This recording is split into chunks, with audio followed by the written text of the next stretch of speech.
Salam jumpa kembali saudara-saudariku yang terkasih dalam Tuhan kita Yesus Kristus.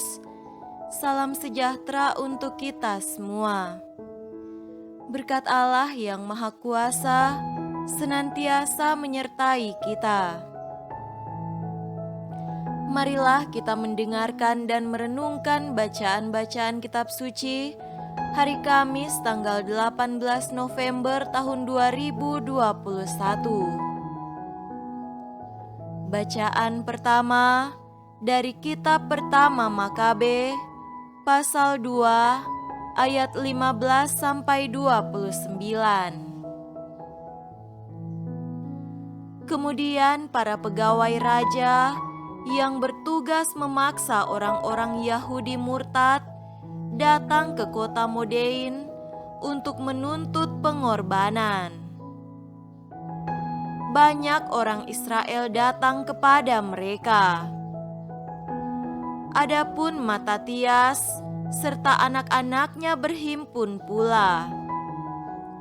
Pegawai raja itu angkat bicara dan berkata kepada Matatias, "Saudara adalah seorang pemimpin, orang terhormat dan pembesar di kota ini, dan lagi didukung oleh anak-anak serta kaum kerabat saudara.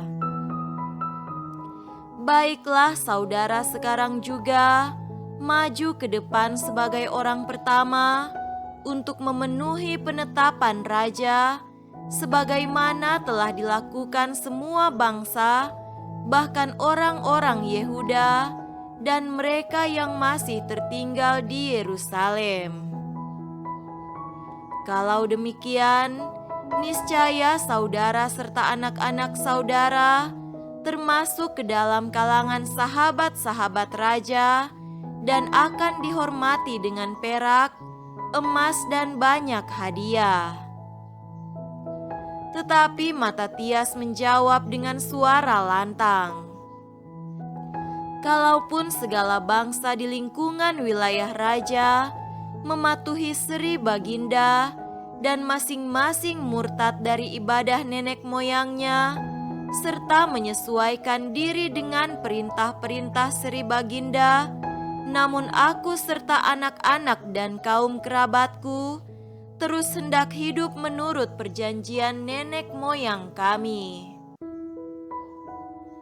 Semoga Tuhan mencegah bahwa kami meninggalkan hukum Taurat serta peraturan-peraturan Tuhan. Titah raja itu tidak dapat kami taati dan kami tidak dapat menyimpang dari ibadah kami, baik ke kanan maupun ke kiri." Matatias belum lagi selesai mengucapkan perkataan tadi, maka seorang Yahudi sudah tampil ke muka di depan umum untuk mempersembahkan korban di atas perkorbanan di kota Modein menurut penetapan raja. Melihat itu, Matatias naik darah dan gentarlah hatinya, serta meluap-luaplah geramnya yang tepat. Disergapnya orang Yahudi itu dan digoroknya di dekat perkorbanan itu. Petugas raja yang memaksakan korban itu dibunuhnya pula pada saat itu juga. Kemudian perkorbanan itu dirobohkannya. Serupalah kerajinannya untuk hukum Taurat itu dengan apa yang telah dilakukan dahulu oleh Pinehas kepada Zimri bin Salom. Lalu berteriaklah Matatias dengan suara lantang di kota Modein, "Siapa saja yang rindu memegang hukum Taurat dan berpaut pada perjanjian, hendaknya ia mengikuti aku." Kemudian Matatias serta anak-anaknya melarikan diri ke pegunungan. Segala harta miliknya di kota ditinggalkannya. Kemudian turunlah ke padang gurun banyak orang yang mencari kebenaran dan keadilan. Demikianlah sabda Tuhan. Syukur kepada Allah.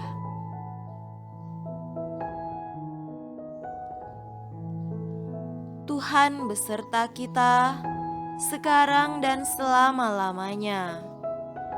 Inilah Injil suci menurut Lukas. Dimuliakanlah Tuhan. Injil Lukas pasal 19 ayat 41 sampai 44. Dan ketika Yesus telah dekat dan melihat kota itu, ia menangisinya, katanya, "Wahai, betapa baiknya jika pada hari ini juga engkau mengerti apa yang perlu untuk damai sejahteramu. Tetapi sekarang hal itu tersembunyi bagi matamu. Sebab akan datang harinya bahwa musuhmu akan mengelilingi engkau dengan kubu, lalu mengepung engkau dan menghimpit engkau dari segala jurusan, dan mereka akan membinasakan engkau beserta dengan pendudukmu, dan pada tembokmu mereka tidak akan membiarkan satu batu pun tinggal terletak di atas batu yang lain, karena engkau tidak mengetahui saat bila mana Allah melawat engkau." Demikianlah sabda Tuhan. Terpujilah Kristus.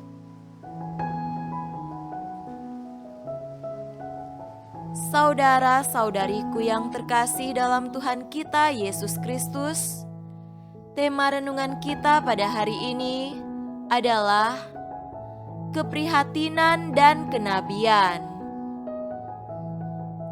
Sering terjadi orang besar memberi sumbangan kecil kepada masyarakat kecil, diabadikan dan dimuat di koran, dibumbui dengan narasi besar supaya dia dielu-elukan sebagai tokoh yang punya keprihatinan sosial, dan ujung-ujungnya supaya dia dipilih menjadi pejabat. Lain halnya dengan Yesus.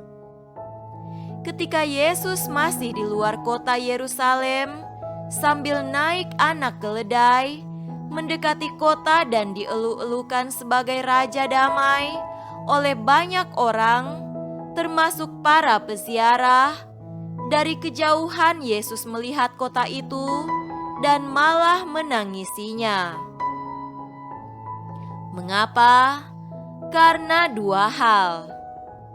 Pertama, Yerusalem tidak mengerti apa yang diperlukan untuk mengalami damai sejahtera. Penduduk Yerusalem akan menolak Yesus sebagai Raja Damai, penyelamat dunia, bahkan akan menggantung orang Nazaret, raja orang Yahudi ini, di kayu salib.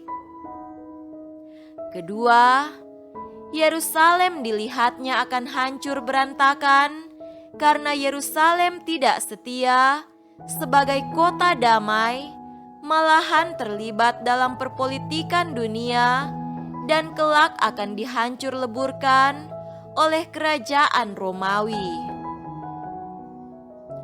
Tangisan kenabian Yesus ini tampil berkat persekutuan dengan Roh Kudus dan keprihatinannya akan damai sejahtera sebagai kebutuhan mendasar orang Israel. Terbukti dalam Injil Lukas, perjanjian perjalanannya dari Galilea ke Yerusalem, Yesus selalu berbuat baik demi damai sejahtera masyarakat, jasmani dan rohani.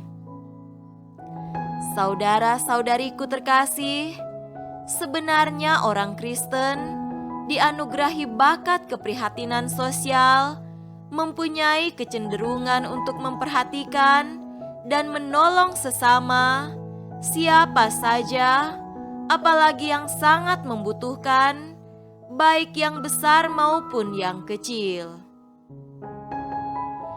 Jika hukum mengasihi Tuhan dan mengasihi sesama yang ditanam dalam hati kita oleh Tuhan sendiri, sungguh-sungguh dipraktekkan dalam hidup sehari-hari, maka kita akan peka terhadap penderitaan sesama dan kita akan diberi kekuatan oleh Roh Kudus untuk memperhatikan, membantu, bahkan berjuang bagi kesejahteraan umum. Itu bukan kekuatan kita, tetapi kekuatan Roh Kudus. Apabila keprihatinan itu selalu kita bawa dalam doa, maka Roh Kudus akan mengasah hati kita untuk lebih peka menangkap denyut jantung masyarakat yang sesungguhnya. Bukan hanya peristiwa 1-2 orang yang kita ketahui, melainkan denyut nadi hidup masyarakat luas itu akan menjadi denyut nadi cinta kita dan menyulut api keberanian kita untuk berkata-kata dan bertindak dengan benar berkat Roh Kudus, terlepas dari denyut nadi politik semu. Semoga demikian. Amin.